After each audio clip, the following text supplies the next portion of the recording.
Pessoal, já virou uma espécie de praxe do final de semana analisar artigos aqui. Não quer dizer que eu vou fazer sempre isso, tanto é que no dia de ontem não foi análise de artigo, mas normalmente existe a indicação de trabalho. Quando eu não analiso o artigo, eu indico um trabalho, ou muitas vezes eu analiso o artigo e indico o trabalho.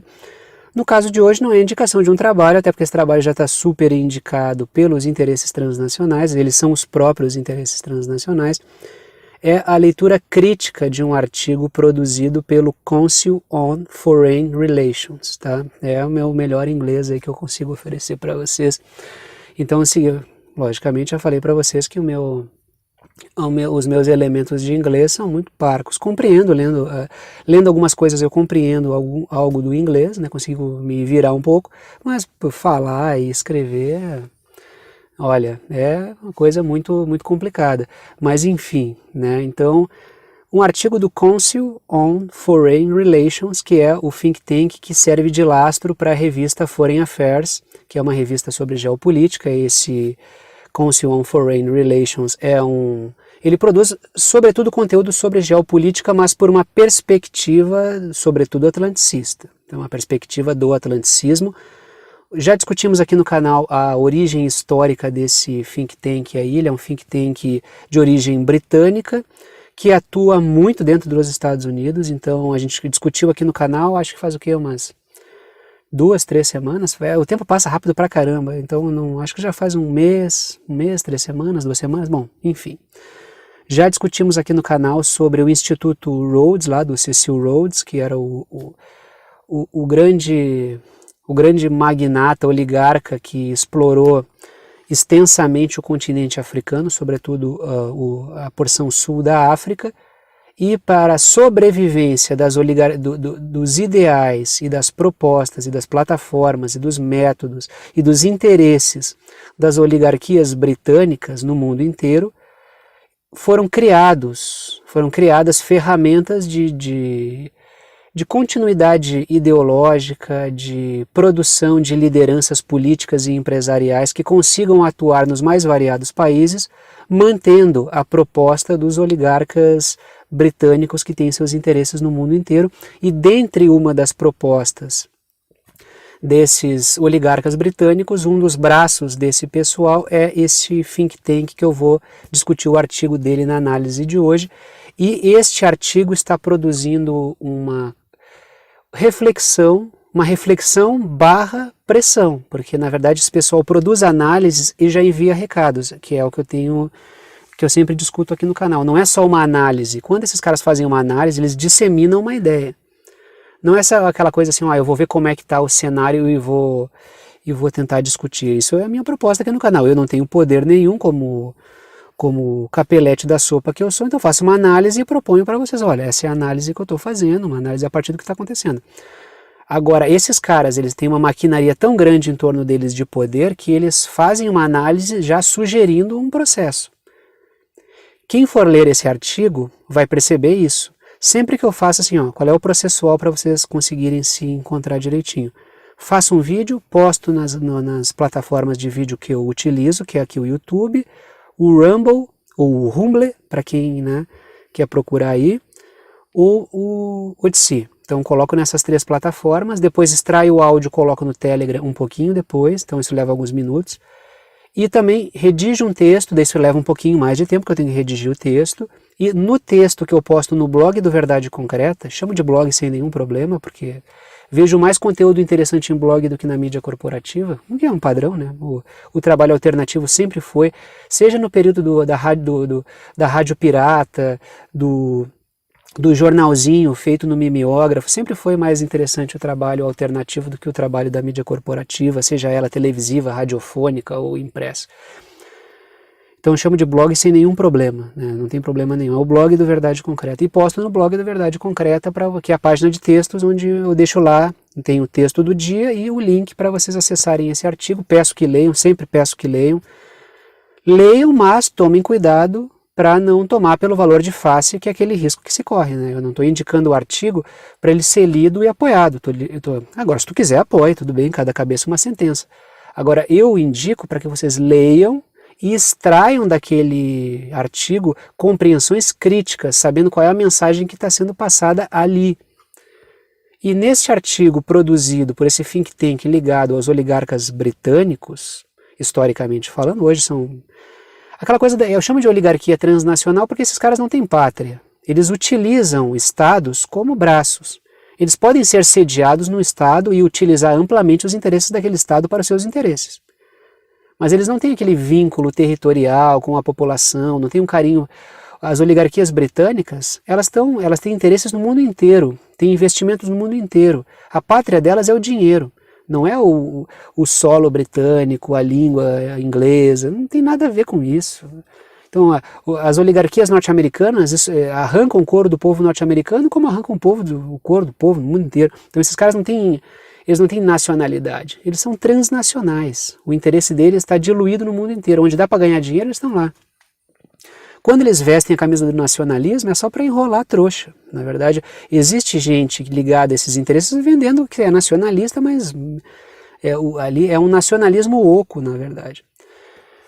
Então, esses caras são interesses transnacionais. Então, este think tank ligado historicamente às oligarquias britânicas, que é o Council on Foreign Relations, produziu um artigo analisando / pressionando o Estado de Israel a tomar uma posição mais clara no que diz respeito ao conflito na Ucrânia, às operações russas na Ucrânia. Entenda-se direito. Este artigo pressiona Israel a tomar uma posição logicamente atlanticista, ligada à OTAN, ligada ao interesse norte-americano, britânico, do projeto do Great Reset, logicamente, porque é do total interesse formar uma bolha ocidental onde exista amplo controle sobre toda a política, sobre toda a economia, sobre toda a sociedade dentro dessa bolha, e Israel não está se posicionando de uma maneira muito clara. Por que Israel não está se posicionando de uma maneira muito clara? Porque, logicamente, o Estado de Israel está esperando uma posição mais clara e quer manter um pé em cada canoa. Pode perceber que Israel se apresentou até como sede para um acordo de paz entre Rússia e Ucrânia. Israel dialoga muito bem com o governo russo, tem ótimas relações com o governo russo, mas nutre boas relações com o governo Zelensky. O governo de Israel mantém boas relações com o governo russo, mas também é um agente importante dos interesses ocidentais dentro do Oriente Médio. Então deixa um pé em cada canoa para quê? Para se manter como uma liderança na Eurásia, mas também negociar amplamente com essa bolha comercial, geopolítica que está se formando no Ocidente. Então essa é a posição que Israel está aguardando. Não está querendo embarcar nessa bolha, que vai ser uma bolha onde vai ter a Europa. Olha, eu já estou expandindo até para o leste essa bolha, porque a gente já vê o leste europeu altamente entusiasta da OTAN, né? Sempre foi de certa forma, mas entrando de cabeça mais do que os países da Europa Ocidental. Já tem Finlândia aí namorando a ideia, a Suécia namorando a ideia de uma aderência à OTAN. Então a gente vê o quê? Uma bolha que vai consolidar Europa, Canadá, Estados Unidos na América do Norte, o México possivelmente fora, a menos que aconteça alguma mudança política drástica no país, e a Oceania, que ainda é uma colônia britânica. Isso vai consolidar a bolha ocidental comercial geopolítica, e dentro dessa bolha tu vai ver aqueles pressupostos do Fórum Econômico Mundial, do Great Reset, da BlackRock e assim por diante. Então, essa é a realidade nesta bolha. Israel quer ficar nessa bolha? Não, quer negociar com essa bolha. Mas a posição dela no que tange a questão da Ucrânia é guardando uma posição. Sou importante para os interesses ocidentais no Oriente Médio? Sou um entreposto ali militar. Agora, sigo negociando com Rússia, sigo tendo boas relações com alguns países da Ásia. Essa é a posição de Israel, e isso preocupa tanto o atlanticismo a ponto de fazer um artigo abertamente pressionando Israel. Então assim, se a gente pegar artigos do Atlantic Council, do Fórum Econômico Mundial e do Council on Foreign Relations, a gente vai conseguir explicar quase todas as matérias que estão na mídia corporativa e entender quase todas as falas públicas relativas ao que é importante para os interesses transnacionais, porque esses três think tanks aí, eles praticamente centralizam boa parte dessas opiniões. Vamos entrar nos 6 pontos e vamos discutir o conteúdo desse artigo, porque é bem interessante. É uma pressão sobre o Estado de Israel, uma compreensão, assim, Parece que esses setores são monolíticos, não, mas existem atritos internos. E logicamente que o Naftali Bennett, que é o líder político de Israel, está sob uma pressão fortíssima, protestos contra ele e assim por diante. Porque ele quer continuar mantendo um pé em cada canoa. E eu vou te dizer uma coisa, tá?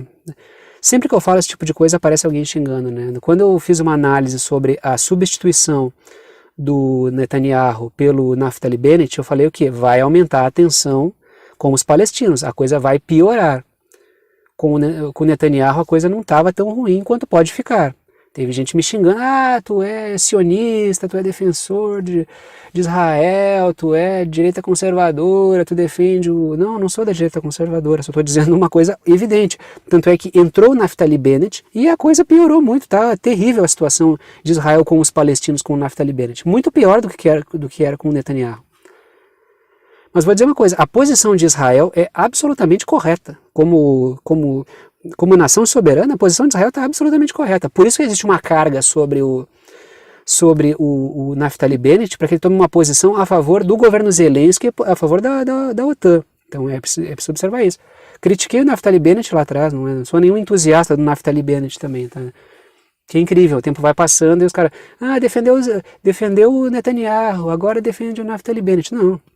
Só estou pontuando que a posição dele de botar um pé em cada canoa é absolutamente correta.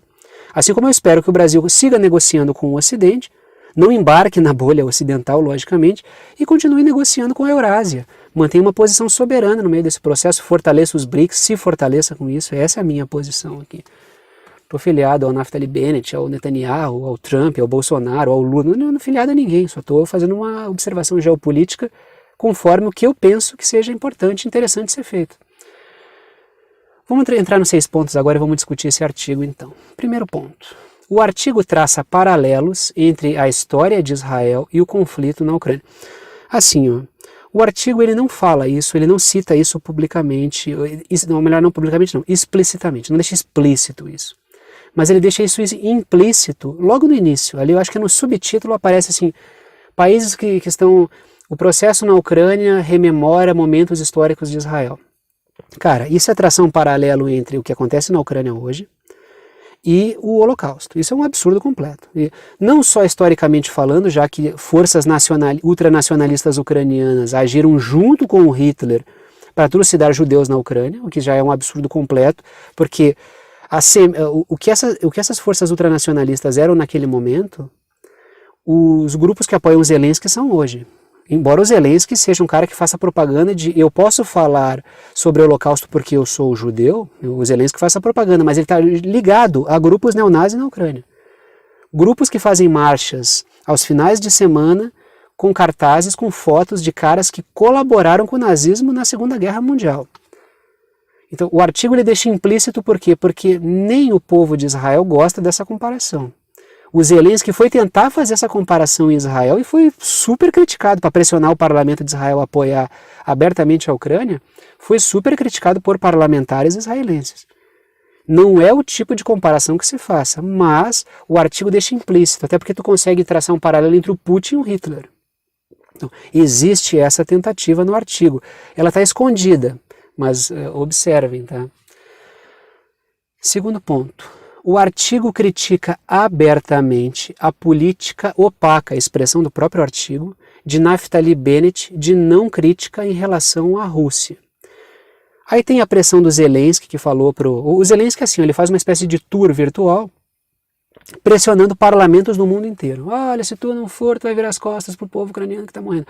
Aí o batalhão de Azov, são forças paramilitares neonazistas que agem em prol do Zelensky, vão lá e matam os próprios civis na Ucrânia, atiram nas costas da Rússia. Aí a mídia faz um trabalho conjunto.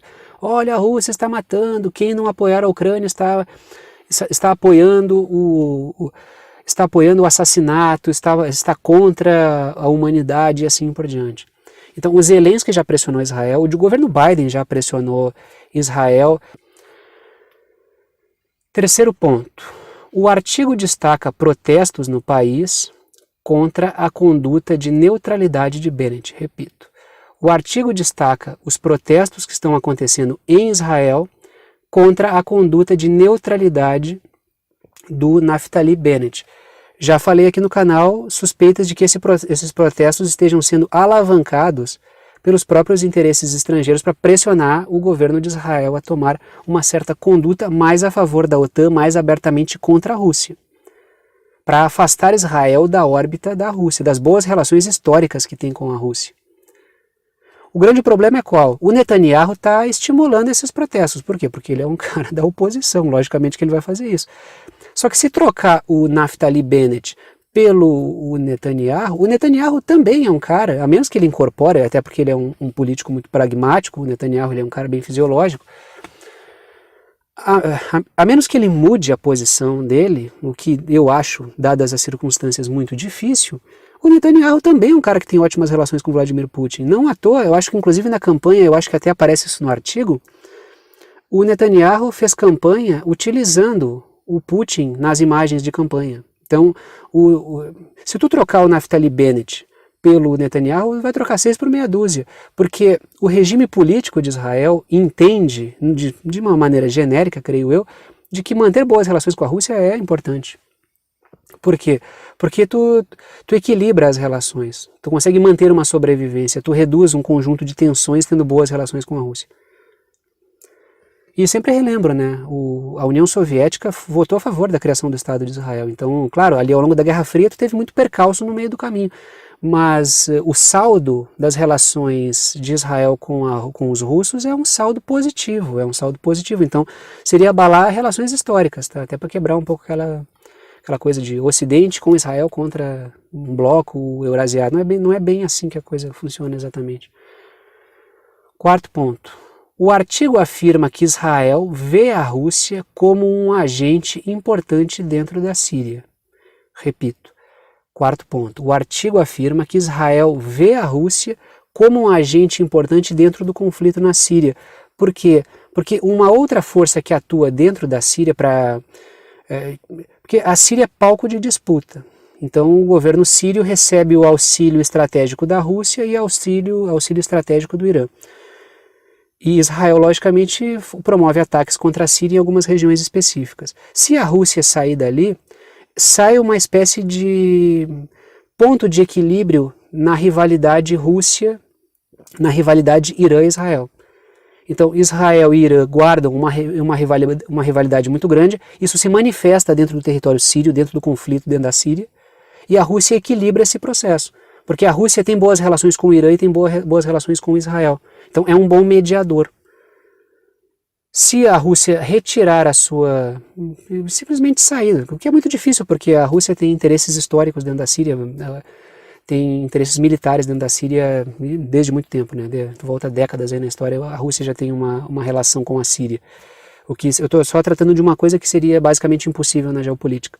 Mas a retirada da Rússia tornaria a situação mais complicada entre Israel e Irã dentro da Síria. Então Israel vê a Rússia como um importante agente dentro da Síria também. Então as relações são... O que o artigo está cobrando é uma coisa que dificilmente Israel fará. Tá? Só para deixar claro que é uma impossibilidade ali de Israel manter sua sobrevivência virando as costas para a Rússia regionalmente. Quinto ponto.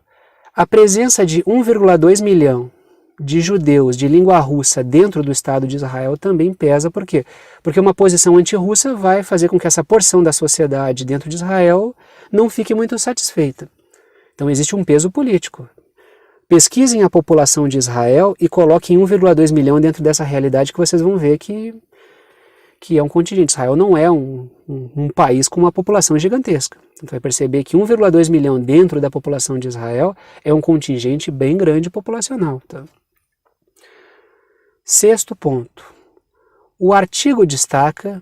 olha só, olhem o final do artigo, cara. O artigo ele termina de uma maneira assim que parece que os caras estão dizendo assim, olha, eu vou meter uma pressão aqui e vou deixar claro. O artigo destaca a Turquia como o melhor mediador da paz entre Rússia e Ucrânia do que Israel, porque a Turquia pelo menos faz parte da OTAN. Então é uma pressão, no final acontece uma pressão clara. Eu prefiro até a Turquia do que tu, do jeito que tu está te comportando. É mais ou menos assim a coisa. Só que o artigo também cita que o Erdogan também não é lá muito confiável. Por quê? Porque o Erdogan, ele tem parceria militar com a Rússia, porque ele faz um movimento normalmente de pêndulo, isso aí é a minha posição. Então, o artigo diz, a coisa está feia, porque os mediadores que se apresentam estão com um pé em cada canoa. A Turquia está com um pé em cada canoa. A Turquia ela faz um aceno para o atlanticismo, mas também faz um aceno para a Rússia, para a China e assim por diante. Então ela mantém um movimento de autonomia, isso se chama autonomia. E é assim que todos os países precisam agir, é assim que o Brasil precisa agir, com o México, com a Argentina, Bolívia, os países africanos estão agindo exatamente dessa forma, de ver os seus interesses acima de aliança ideológica ou de grandes blocos e assim por diante. É a própria emergência da multipolaridade. Dito isso, vou parando por aqui. Gostou da análise, gostou do canal? Agradeço a todos que apoiar o canal aí, agradeço a todos que apoiam o canal financeiramente e mantêm esse trabalho independente funcionando. Se não fossem vocês, não teria esse trabalho diariamente. Todas as formas de apoio financeiro estão na descrição aqui embaixo. Pode ajudar pelo Pix, a chave Pix é uma chave de e-mail, pode ajudar com o valor que tu quiser. A chave de e-mail é pixverdadeconcreta@gmail.com. Pode ajudar pelo Apoia-se, que é uma plataforma de apoio virtual, por boleto ou por cartão, sempre no valor que tu quiser. O link do Apoia-se está na descrição aqui embaixo, assim como a chave Pix, mas eu digo para ti é apoia.se/verdade concreta, apoia.se/verdade concreta. Mas confirma direitinho que está tudo na descrição do vídeo aqui embaixo. Vou parando por aqui e tchau para vocês.